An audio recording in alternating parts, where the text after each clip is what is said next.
बहुत समय पहले की बात है। किसी गांव में एक साधु रहा करते थे। वो जब भी नाचते थे तभी बारिश होती थी। इसीलिए उस गांव के लोगों को जब बारिश की ज़रूरत होती थी तब वो साधु के पास जाते थे और उनसे अनुरोध करते थे कि वो नाचें। और फिर वो साधु नाचने लगते थे तो बारिश हो जाती थी, जिससे कि पूरा गांव बहुत खुश रहता था। कुछ दिनों के बाद शहर के 4 लड़के उसी गांव में घूमने के लिए आए। जब उन्हें ये बात पता चली कि किसी साधु के नाचने से बारिश होती है तो उन लड़कों को यकीन नहीं हुआ। लड़के शहर में ही पले बढ़े थे और वहीं पर उनकी पढ़ाई भी हुई थी और उनको अपनी पढ़ाई पर घमंड भी था।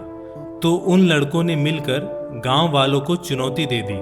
कहा कि अगर हम भी नाचेंगे तो बारिश होगी, अगर हमारे नाचने से बारिश नहीं हुई तो साधु के नाचने से भी बारिश नहीं होगी।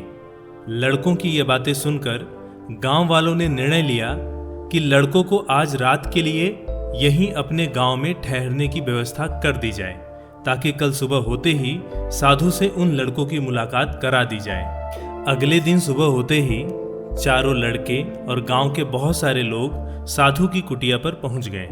गांव वालों ने साधु को उन लड़कों की सारी बात बताई कि कैसे उन लड़कों ने आपको चुनौती दी है।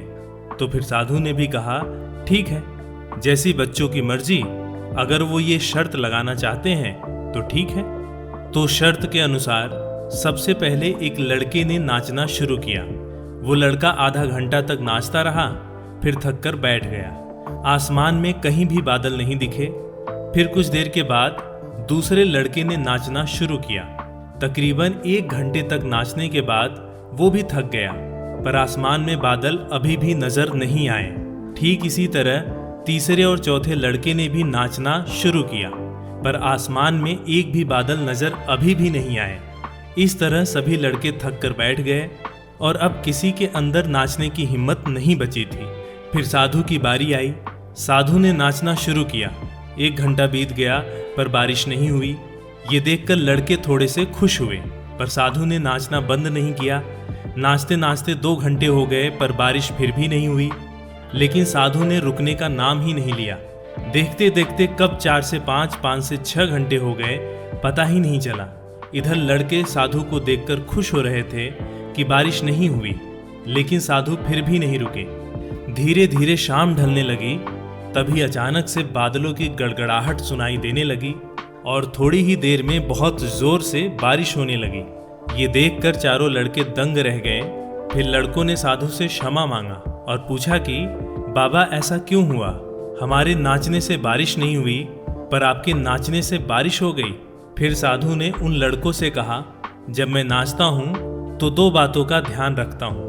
पहली बात, अगर मैं नाचता हूँ तो मुझे खुद पर इतना विश्वास होता है कि बारिश तो होगी ही, और दूसरी बात ये कि मैं तब तक नाचूंगा जब तक कि बारिश ना हो जाए।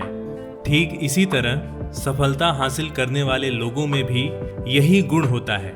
वो जिस काम को करते हैं उसमें उन्हें सफल होने का पूरा भरोसा होता है, और वो तब तक उस काम को करते हैं जब तक कि वो उसमें सफल ना हो जाए। इसीलिए अगर हमें सफलता हासिल करनी है तो उस साधु की तरह ही अपने लक्ष्य को प्राप्त करना होगा। अगर ये कहानी आपको अच्छी लगी तो आप इसे लाइक करिएगा। मिलते हैं किसी और वीडियो में। तब तक के लिए आप सभी अपना ख्याल रखिए।